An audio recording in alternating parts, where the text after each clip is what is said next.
আসসালামু আলাইকুম। এটিএন বাংলা সংবাদে সবাইকে স্বাগত জানাচ্ছি। মমরিনাজ মমের শুরুতে বিআরবি কেবল সংবাদ শিরোনাম। সংস্কারের আগে ভোট, জুলাই বিপ্লবের চেতনা বিরোধী বলছেন বিশ্লেষকরা। বিএনপির সাথে জামায়াত এনসিপির ঐক্যমত্যের সম্ভাবনা কম। রাষ্ট্রের স্থিতিশীলতার জন্য দ্রুত নির্বাচন জরুরি। আগামী বছর দেশের ইতিহাসের সবচেয়ে গ্রহণযোগ্য ও নিরপেক্ষ নির্বাচন অনুষ্ঠিত হবে। লন্ডনের চ্যাথাম হাউস সংলাপে প্রধান উপদেষ্টা। ঐক্যমত্যের ভিত্তিতে জুলাই সনদ। পুরানো কাঠামোয় নির্বাচন হলে নতুন বাংলাদেশের স্বপ্ন অধরা থেকে যাবে, মন্তব্য এনসিপির নেতা আক্তারের। জনগণের অধিকার প্রতিষ্ঠায় মৌলিক সংস্কার বাস্তবায়নের তাগিদ। তারেক রহমানের দেশে ফেরায় বাধা নেই, জানালেন স্বরাষ্ট্র উপদেষ্টা। ভারতীয় নাগরিকদের পুশিন অমানবিক। সিলেট ও সুনামগঞ্জ সীমান্তে ৭০ জনকে ঠেলে পাঠালো বিএসএফ। এবং ঈদ শেষে স্বস্তি নিয়ে ঢাকা ফিরছেন কর্মজীবীরা। সময় মেনে চলছে ট্রেন, সড়কে নেই যানবাহনের চাপ। ছুটি কাটাতে এখনো রাজধানী ছাড়ছেন নগরবাসী। শুনছিলেন বিআরবি কেবল সংবাদ শিরোনাম। এবার বিস্তারিত। নির্বাচন ডিসেম্বরে নাকি এপ্রিলে তা নির্ধারণে জনমত যাচাই করা যেতে পারে বলে মনে করেন সাবেক আমলা ও রাজনৈতিক বিশ্লেষকরা। সাবেক জনপ্রশাসন সচিব AFM সোলাইমান চৌধুরী বলেন, রাজনৈতিক দলের চাওয়াকে জন আকাঙ্ক্ষা বলে চালিয়ে সংস্কারের আগেই নির্বাচন দিলে তা হবে জুলাই বিপ্লবের চেতনা পরিপন্থী। তবে সাবেক সচিব আবু আলম মোহাম্মদ শহীদ খান ডিসেম্বরের মধ্যে ভোটের পক্ষে যুক্তি দিয়ে বলেন, বিএনপির সাথে জামায়াত ও এনসিপির মৌলিক বিষয়ে ঐক্যমত হওয়ার সম্ভাবনা কম। মিজান শাহজাহানের রিপোর্ট। নির্বাচন কমিশন উপযুক্ত সময়ে ঈদুল আজহা উপলক্ষে জাতির উদ্দেশ্যে দেয়া ভাষণে নির্বাচনের রোডম্যাপ দেন প্রধান উপদেষ্টা। আগামী জাতীয় নির্বাচন 2026 সালের এপ্রিলের প্রথমার্ধের যে কোনো একটি দিনে অনুষ্ঠিত হবে। জুলাই সনদ, গণহত্যার বিচার, মৌলিক সংস্কার হলে ঘোষিত সময়সীমায় আপত্তি নেই জাতীয় নাগরিক পার্টি এনসিপির, অনেকটা একই সুর জামাতের মুখেও। তবে বিএনপির বক্তব্য পরিষ্কার, নির্বাচন হতে হবে ডিসেম্বরের মধ্যে। রাজনৈতিক বিশ্লেষক আবু আলম মোহাম্মদ শহীদ খান বলেন, বিএনপিকে পাশ কাটিয়ে সিদ্ধান্ত নেওয়া সহজ হবে না। পুনরায় স্বৈরাচার আসুক, এটা চাই না। তবে সমাধান হচ্ছে কিন্তু একটা নির্বাচনের মধ্যে দিয়ে জনগণকে সিদ্ধান্ত নিতে দিতে হবে। জনগণ যাকে পছন্দ করবেন, তাদের প্রার্থী যাদেরকে ভোট দেবেন, যে দল সংখ্যাগরিষ্ঠতা পাবে তারাই সরকার গঠন করবেন। জোর করে কিন্তু সংস্কার চাপিয়ে দেওয়া যাবে না। তবে AFM সোলাইমান চৌধুরীর মতে, আনুপাতিক হারে নির্বাচন হলে দেখা যাবে কোনো দলই এককভাবে সংখ্যাগরিষ্ঠতা পাবে না। কোনো একটি দলের চাপে সংস্কার ও গণহত্যার বিচার না করে নির্বাচন দেওয়ার পক্ষে নন তিনি। নিজেদের দলের কথা তারা বলছে যে ডিসেম্বরের মধ্যে নির্বাচন দিতে হবে।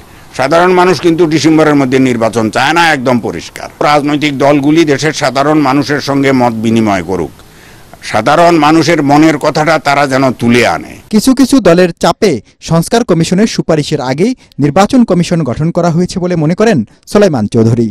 এবার ইসি পুনর্গঠন করে আগে স্থানীয় সরকার নির্বাচন দেওয়ার পক্ষে তিনি। তবে আবু আলম শহীদ খান বিষয়টিকে দেখছেন অন্যভাবে। বিএনপি তো এই ফাঁদে পড়তে রাজি না। স্থানীয় সরকার নির্বাচন করার মধ্যে দিয়ে এনসিপি বা যে অপেক্ষাকৃত দুর্বল দল, যাদের জনসমর্থন এখন কিছুটা কম, অনেক কম, তারা হয়তো তাদের দলের যে প্রভাব সেটা বাড়ানোর চেষ্টা করবেন। সেই কারণে কিন্তু এইখানে মতৈক্য হবে না। মতৈক্য না হলে আপনি স্থানীয় সরকার নির্বাচন আগে করতে পারবেন না। কিছু কিছু রাজনৈতিক দলের চাপ ছিল তড়িঘড়ি করে নির্বাচন কমিশন গঠন করা। তড়িঘড়ি করে এই নির্বাচন কমিশন গঠন করা, এইটা কেমন হয়েছে জনগণ খুব ভালোভাবে বুঝতেছে। এটা পুনর্গঠন করা যেতে পারে। বিশ্লেষকদের মতে, রাজনীতিতে ভিন্ন মত থাকবেই, তবে তা যেন কোনোভাবেই সংঘাতে রূপ না নেয়। গণপরিষদের দাবি এটি একটি যৌক্তিক দাবি। মিজান শাহজাহান, এটিএন বাংলা, ঢাকা। পরিষদ এখনই গঠন। আগামী বছর দেশের ইতিহাসে সবচেয়ে গ্রহণযোগ্য ও নিরপেক্ষ নির্বাচন অনুষ্ঠিত হবে বলে জানিয়েছেন প্রধান উপদেষ্টা ডক্টর মোহাম্মদ ইউনূস। লন্ডনের নীতি গবেষণা প্রতিষ্ঠান চ্যাথাম হাউস আয়োজিত সংলাপে তিনি কথা বলেন। নির্বাচিত সরকারের তার থাকার সম্ভাবনা নেই বলেও জানান ডক্টর মোহাম্মদ ইউনূস। প্রধান উপদেষ্টা বলেন, সংস্কার ইস্যুতে রাজনৈতিক দলগুলোর মধ্যে ঐক্যমত্য তৈরি করা অন্তর্বর্তী সরকারের বড় দায়িত্ব। বিস্তারিত জানাচ্ছেন Ikramul Haque Sayem. Simple answer is lots of questions, lots of issues, all. লন্ডনের প্রভাবশালী নীতি গবেষণা প্রতিষ্ঠান স্যাথাম হাউস আয়োজিত সংলাপে অংশ নেন যুক্তরাজ্যে সফররত অন্তর্বর্তীকালীন সরকারের প্রধান উপদেষ্টা ডক্টর মোহাম্মদ ইউনূস। আগামী জাতীয় নির্বাচন সহ দেশের রাজনৈতিক, অর্থনৈতিক ও কূটনৈতিক নানা বিষয়ে খোলামেলা কথা বলেন তিনি। Most beautiful election we ever had. এক প্রশ্নের জবাবে প্রধান উপদেষ্টা বলেন, সত্যিকারের নির্বাচন আয়োজনে দ্বার প্রান্তে তার সরকার। নির্বাচন ভুল হলে সঠিকভাবে ক্ষমতা হস্তান্তরের বিষয়টির সমাধান হবে না বলেও মন্তব্য করেন তিনি। Most beautiful election we ever had in our history, and the time is right. People are ready. When you have an election after 17 years, you are having first time a real election. Excitement in the country. পরবর্তী নির্বাচিত সরকারে অংশ নেওয়ার ইচ্ছা আছে কিনা এমন প্রশ্নের হাত নেড়ে নেতিবাচক জবাব দেন doctor Mohammad Yunus. No way. I think none of our cabinet members would like to do that. Not only me. So our job is to make sure the transition is managed well, and people are happy when we hand over power to the elected government. So we want to make sure election is right. That's a very critical factor for us. If the election is wrong, this thing will never be solved again. July সনদের প্রসঙ্গ উল্লেখ করে তিনি বলেন, সংস্কার প্রশ্নে রাজনৈতিক দলগুলোর মধ্যে ঐকমত্য তৈরির কাজ করছে সরকার। Define that new Bangladesh by three things. One is reform. We don't want to go back to the institutions who created this. So we want to reform all the institutions we have in the country. So we created commissions for each institutions to study and give us recommendations, what fundamental changes in all those things. So we are looking at those recommendations, but our job is to build the consensus building commission. Their responsibility is to go through all the political parties, sit down together, find out which are the recommendations they will accept, and see in which recommendation all parties accept. এ সময় আওয়ামী লীগের ভবিষ্যৎ নিয়েও কথা বলেন অন্তর্বর্তী সরকারের প্রধান। So safety of the country, safety of the politics of the country, the nation has decided that for the time being, the activities of Awami League will be suspended for the time being. That's all we have done. We have not banned Awami League, we have not done anything until the trial is over. That's all. সংলাপে বাংলাদেশ বিষয়ে ভারতের আগ্রাসী নীতি ও অর্থনৈতিক নানা ইস্যুতে বিভিন্ন প্রশ্নের জবাব দেন প্রধান উপদেষ্টা doctor Mohammad Yunus. Modi's answer, I quote, he said, it's a social media, we cannot control it. Ikramul Haque Sayem, ATN Bangla. It's an explosive situation. Doctor Yunus Tarique Rahman বৈঠক আগামী নির্বাচন, সংস্কার ও গণতন্ত্রকে সামনে এগিয়ে দিতে গুরুত্বপূর্ণ ভূমিকা রাখবে বলে মন্তব্য করেছেন বিএনপির সিনিয়র যুগ্ম মহাসচিব রুহুল কবির রিজভী। নয়াপল্টনে দলের কেন্দ্রীয় কার্যালয়ে সাংবাদিকদের প্রশ্নের জবাবে তিনি বলেন, লন্ডনে তারেক ইউনূস বৈঠককে কেন্দ্র করে আবর্তিত হচ্ছে বাংলাদেশের রাজনীতির প্রেক্ষাপট। রিজভী অভিযোগ করেন, উন্নয়নের নামে আওয়ামী লীগ নেতাদের লুটপাটকৃত অর্থ বিদেশে পাচারের বিষয়টি আড়াল করতেই তারেক ইউনূস বৈঠক নিয়ে অপপ্রচার চালাচ্ছে আওয়ামী দোসররা। রিজভী বলেন, যারা জনগণের টাকা লুট করেছে তাদের বিরুদ্ধেই জনগণ ব্যবস্থা নেবে। তো এই যে পথ চলার গণতন্ত্রের, এটাই বারবার ফ্যাসিস্টরা, ডিকটেটররা আটকে দিয়েছিল। আমাদের বিশ্বাস আগামীকালকের যে বৈঠক, এর মধ্যে দিয়ে আমাদের সেই জায়গাটি আমরা ফিরে আসতে চাই, সেই পথরেখা, আমরা সেই গণতন্ত্রের পথেই আমরা হেঁটে গিয়ে বাংলাদেশকে আগামী দিনের একটি সত্যিকারের প্রকৃত এবং যেটা চিরায়ত গণতন্ত্র বলে, সেই চিরায়ত গণতন্ত্রের পথে আমাদেরকে নিয়ে যাবে। আগের কাঠামোতে নির্বাচন হলে নতুন বাংলাদেশের স্বপ্ন অধরাই থেকে যাবে বলে মন্তব্য করেছেন জাতীয় নাগরিক পার্টির সদস্য সচিব আক্তার হোসেন। রংপুরের পীরগাছা টিএনটি মোড়ে জাতীয় নাগরিক পার্টির কার্যালয় উদ্বোধন শেষে তিনি একথা বলেন। আক্তার হোসেন বলেন, রাষ্ট্র কাঠামোর দুর্বলতা ও জবাবদিহিতা না থাকার কারণে অতীতে দেশের মানুষ হোঁচট খেয়েছে। এ সময় এনসিপির সংস্কারের মৌলিক রূপরেখা বাস্তবায়ন হলে দেশের প্রত্যেকটি অফিস আদালতে জনগণের অধিকার প্রতিষ্ঠা পাবে বলেও উল্লেখ করেন তিনি। বাংলাদেশের মানুষ 50 বছর পরে জীবনের বিনিময়ে, রক্তের বিনিময়ে যে সুযোগ পেয়েছে বাংলাদেশ রাষ্ট্রটিকে নতুন করে গড়বার, এই নতুন যে সুযোগ আমরা পেয়েছি, আমরা কোনো হেলায়, কারো কোনো চাপে নতুন বাংলাদেশ গড়ার যে সুযোগ, সেটাকে আমরা হাতছাড়া করব না। বিএনপির ভারপ্রাপ্ত চেয়ারম্যান তারেক রহমানের দেশে ফিরতে কোনো বাধা নেই বলে জানিয়েছেন স্বরাষ্ট্র উপদেষ্টা অবসরপ্রাপ্ত লেফটেন্যান্ট জেনারেল জাহাঙ্গীর আলম চৌধুরী। গাজীপুরের সালনা হাওয়ে থানা ও 63 বিজিবি ক্যাম্প পরিদর্শন শেষে তিনি একথা জানান। প্রতিবেশী দেশ থেকে ভারতীয় সীমান্তরক্ষী বাহিনী বিএসএফ এর বাংলাদেশে পুশ ইন সম্পর্কে তিনি বলেন, যাদেরকে পাঠানো হচ্ছে তারা যদি আমাদের দেশের হয় তাহলে মেনে নেওয়া সম্ভব, কিন্তু অন্য দেশের কাউকে মেনে নেওয়া সম্ভব না। Gazipur metropolitan police commissioner doctor Mohammad Nazmul Karim Khan সহ অন্যান্যরা এ সময় উপস্থিত ছিলেন।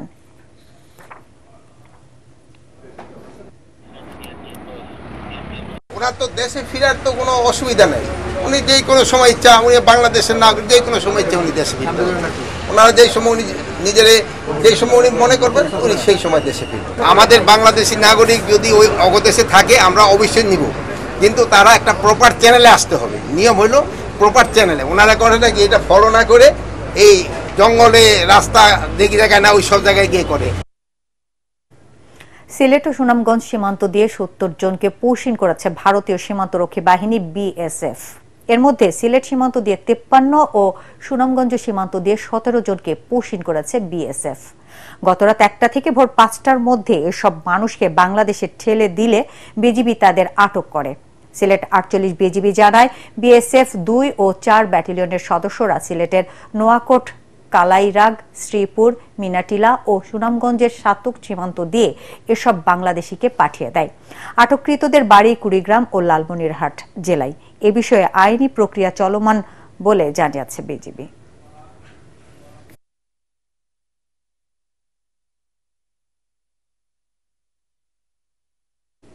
রেল ও সড়ক পথে যাত্রীর চাপ না থাকায় অনেকটা স্বস্তি নিয়ে ঢাকা ফিরছেন নগরবাসী। তবে উত্তরাঞ্চলের কোনো কোনো ট্রেনে টিকিট থাকার পরও কাঙ্ক্ষিত সিটে বসতে না পারার অভিযোগ করছেন কেউ কেউ। অন্যদিকে ঈদের লম্বা ছুটি কাটাতে এখনো ঢাকা ছাড়ছেন বহু মানুষ। রিপোর্ট করছেন আদিল সজীব। সবার মুখেই ঈদের হাসি।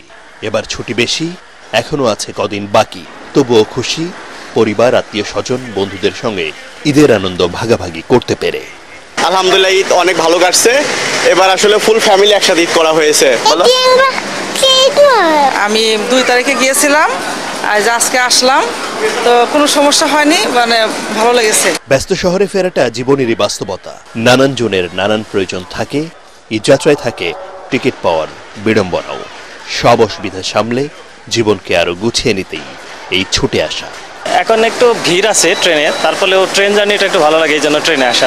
কেবিনে ছিলাম, তারপরেও দেখা গেছে বাইরের লোকজন কেবিনে আসার যথেষ্টই চেষ্টা করছে। আমি পরিচালকের বললাম, ভাই আপনি আমার অন্তত মহিলাকে সহ একটু জায়গা দেন, আমার টিকিট কাটা আছে। তোলার পরে আমার মেয়েকে নিয়ে আমার সিটে আমি আসলাম। আসার পর ট্রেন সার্ভে এই অবস্থায় ওই মহিলাদেরকে যদিও নামিয়ে দিল। তবে ঢাকা ছেড়ে যাওয়া মানুষের সংখ্যাও চোখে পড়ার মতো। ঈদের ছুটির বাকি দিনগুলো তারা কাটাতে চান প্রিয়জনের সঙ্গে। সময় আছে তো আমি এই জন্য ভাবলাম যে আমাদের গ্রামে যারা আছে আমার ফ্যামিলি মেম্বার, তাদের সাথে দেখা করবো এই উদ্দেশ্যে। এই 2টা ঈদই আমরা চেষ্টা করি আর কি পরিবারকে সময় দেওয়ার জন্য। এখন যাচ্ছি, এখন কি আবার আনন্দটা করব। সড়ক পথেও যানজট নেই, ভোগান্তি ছাড়াই ঢাকা ফিরছেন যাত্রীরা। আদিন সজীব, এটিএন বাংলা, ঢাকা। করোনা সংক্রমণ মোকাবিলায় হাসপাতালগুলোতে পর্যাপ্ত ব্যবস্থা রাখা হয়েছে বলে জানিয়েছেন বিভিন্ন হাসপাতালের চিকিৎসকরা। করোনার নতুন ধরনটি ওমিক্রনের সাব ভ্যারিয়েন্ট হওয়ায় দ্রুত ছড়িয়ে পড়তে পারে, তাই মাস্ক পরা এবং ঘন ঘন হাত ধোয়ার মতো স্বাস্থ্যবিধি কঠোরভাবে মানার তাগিদ বিশেষজ্ঞদের। পাশাপাশি জ্বর, ঠান্ডা, কাশি এবং শ্বাসকষ্ট হলে অবহেলা না করে ডাক্তারের শরণাপন্ন হওয়ার পরামর্শ দেন তারা। মাথা ব্যথা অথবা ঘাড়ে ব্যথা অথবা কোমরে ব্যথা অথবা যদি মনে করে তার লুজ মোশন হচ্ছে অথবা ঠান্ডা, কাশি, জ্বর, সর্দি থাকতেই পারে। এখন সত্যি জানবে না তাকে কোভিড নাকি ডেঙ্গু নাকি অন্য কোনো সিজনাল ফ্লু। সেক্ষেত্রে চিকিৎসকের শরণাপন্ন হবে, চিকিৎসকের নির্ধারণ করে দিবে তার কি আসলেও এখন টেস্ট করা দরকার আছে কিনা। এবার আল আরাফা ইসলামী ব্যাংক অর্থ সংবাদ।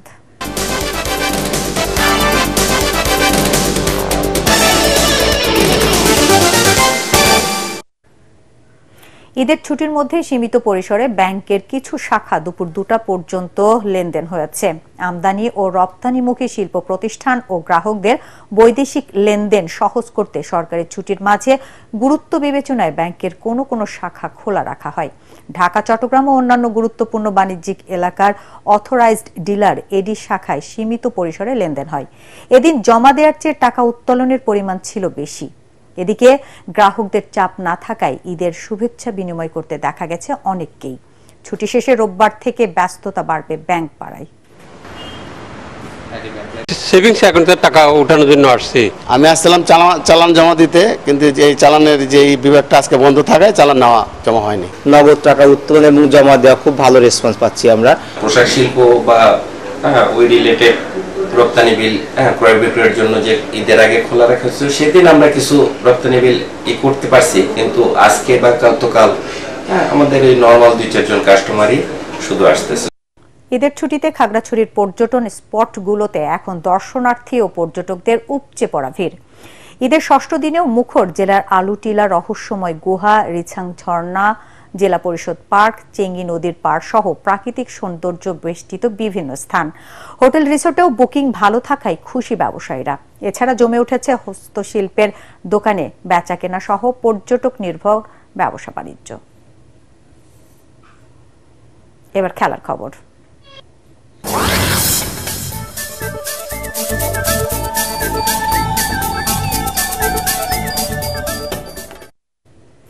বাংলাদেশের লক্ষ্য টেস্ট র্যাঙ্কিংয়ে সেরা 5-এর মধ্যে থাকা। শ্রীলঙ্কার বিপক্ষে 3 ম্যাচের সিরিজ খেলতে যাওয়ার আগে আনুষ্ঠানিক সংবাদ সম্মেলনে এমনটাই বললেন অধিনায়ক নাজমুল হোসেন শান্ত। এ সময় তিনি জানান, দেশের বাইরে বেশি বেশি টেস্ট জিততে চান তারা। শুক্রবার দুপুরে শ্রীলঙ্কার উদ্দেশ্যে দেশ ছাড়বে টাইগাররা। রিপোর্ট করছেন এস.এম. আশরাফ। দেশের বাইরে বাংলাদেশ সবশেষ টেস্ট সিরিজ খেলেছে 2024-এর নভেম্বরে ওয়েস্ট ইন্ডিজে। কিংস্টনে দ্বিতীয় শেষ টেস্ট জিতে সিরিজ ড্র করে টাইগাররা। আবারও এও ম্যাচ, এবার প্রতিপক্ষ শ্রীলঙ্কা, যাদের বিপক্ষে সবশেষ জয় 2017-তে কলম্বোতে। জয়ের খাতায় সংখ্যাটা বাড়াতে চায় নাজমুল হোসেন শান্তর দল। গত বছর আমরা 4টা ম্যাচ জেতাতে আমাদের একটা বাড়তি কনফিডেন্স তো আছে, বিশেষ করে বাইরের মাঠে আমরা জিততে পেরেছি। শ্রীলঙ্কা অনেক স্ট্রং দল, আমরা সবাই জানি, বাট আমার মনে হয় যে আমরা যদি আমাদের ক্যাপাবিলিটি অনুযায়ী খেলতে পারি, তাহলে এই টেস্ট সার্কেলটাও ভালোই শুরু হবে, আমি এটা বিশ্বাস করি। এ সময় তিনি কথা বলেন বিশ্ব টেস্ট চ্যাম্পিয়নশিপে ফাইনাল খেলা নিয়ে। গত বছর আমরা 7-এ শেষ করেছি, অবশ্যই তো লক্ষ্য থাকবে যে 4, 5, 6-এর মধ্যে যদি এবছর আমরা আসতে পারি তাহলে খুবই ভালো হয়। এবং উইনিং পার্সেন্টেজ গত বছর আই থিঙ্ক 45 এরকমই ছিল। সো এখান থেকে যদি একটু বাড়াতে পারি 50, 55, 60 হলে আমার মনে হয় যে অ্যাজ এ ক্যাপ্টেন হিসেবে ভালো একটা অ্যাচিভমেন্ট হবে আমার। 3 ম্যাচ সিরিজের প্রথম টেস্টে 17 জুন গলে মুখোমুখি হবে দুদল। এস.এম. আশরাফ, এটিএন বাংলা, ঢাকা। শেষ করার আগে বিআরবি কেবল সংবাদ শিরোনাম আরেকবার। সংস্কার আগে ভোট, জুলাই বিপ্লবের চেতনা বিরোধী বলছেন বিশ্লেষকরা। বিএনপির সাথে জামায়াত এনসিপির ঐক্যমত্যের সম্ভাবনা কম। রাষ্ট্রের স্থিতিশীলতার জন্য দ্রুত নির্বাচন জরুরি। আগামী বছর দেশের ইতিহাসের সবচেয়ে গ্রহণযোগ্য ও নিরপেক্ষ নির্বাচন অনুষ্ঠিত হবে। লন্ডনের চ্যাথাম হাউস সংলাপে প্রধান উপদেষ্টা। ঐক্যমত্যের ভিত্তিতে জুলাই সনদ। পুরানো কাঠামোই নির্বাচন হলে নতুন বাংলাদেশের স্বপ্ন অধরা থেকে যাবে। মন্তব্য এনসিপি নেতা আক্তারের। জনগণের অধিকার প্রতিষ্ঠায় মৌলিক সংস্কার বাস্তবায়নের তাগিদ। তারেক রহমানের দেশে ফেরায় বাধা নেই, জানালেন স্বরাষ্ট্র উপদেষ্টা। ভারতীয় নাগরিকদের পুশিন অমানবিক। সিলেট ও সুনামগঞ্জ সীমান্তে 70 জনকে ঠেলে পাঠালো বিএসএফ। এবং ঈদ শেষে স্বস্তি নিয়ে ঢাকা ফিরছেন কর্মজীবীরা। সময় মেনে চলছে ট্রেন, সড়কে নেই যানবাহনের চাপ। ছুটি কাটাতে এখনও রাজধানী ছাড়ছেন নগরবাসী। দর্শক, পরবর্তী সংবাদ দেখার আমন্ত্রণ জানিয়ে এখনকার মতো শেষ করছি। এটিএন বাংলা সংবাদ ইউটিউবে দেখতে ব্রাউজ করুন youtube/ATN Bangla News। ধন্যবাদ সবাই।